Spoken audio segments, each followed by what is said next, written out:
اپنی تو تقدیر پہلے دن سے ہی بہترین اور اچھی ہے، بدلتا وقت اور پریشانیاں اب کچھ نہیں بگاڑ سکتے ہمارا۔ حقیقت میں تو اسلام سبھی کو سلامت اور اچھا تب ہی مضبوط ہوگا جب کہ ہمارا دل اندر سے بدل کر پاک ہو جائے۔ پیر و مرشد سرکار صوفی غیاث الدین کی گزارش۔ میرے دلی دوست، میرے روحانی بھائیوں، ہمارے سرکار غریب نواز کی روحانی تعلیم نے ہم لوگوں نے یہ پڑھا، سمجھا اور سیکھ لیا کہ آج کل عام لوگ جو روزہ رکھتے ہیں وہ حقیقت کا روزہ نہیں ہے۔ حقیقت کا روزہ تو وہ ہوتا ہے جس میں انسان دنیا سے تعلق رکھنے والی ہر چاہت اور خواہش کو بھلا دے اور ساتھ ہی ساتھ مرنے کے بعد کی چاہتوں، جنت، حور وغیرہ سب کو ہی دماغ سے نکال دے۔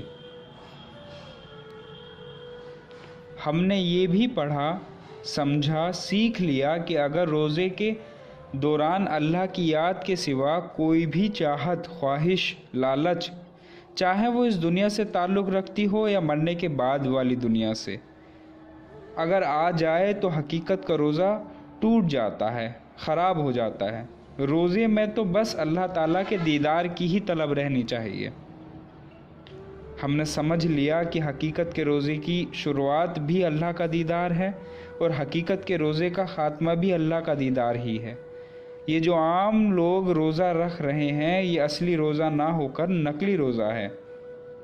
اس روزے کا مقصد تو یہ ہے کہ انسان کو دوسروں کی غریبی اور بھوک کا احساس ہو سکے۔ کل ملا کر مقصد یہ ہے کہ نقلی رسمی روزے سے بچنا چاہیے اور اصلی رحمانی روزہ رکھنے کی کوشش کرنی چاہیے، اور یہ تبھی ممکن ہے کہ جب ہم روزے کا اصلی مقصد، اس کا صحیح طریقہ سمجھیں، ورنہ بیکار میں بھوکا پیاسا رہنا سمجھداری نہیں ہے۔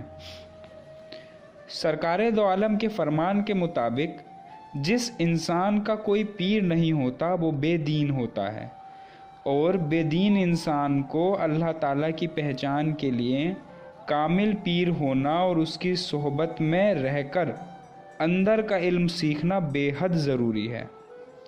حقیقت کی زکوٰۃ سے مقصد یہ ہے کہ انسان دوسرے انسان کی برائی نہ چاہ کر صرف اور صرف بھلا ہی چاہے، جہاں تک ممکن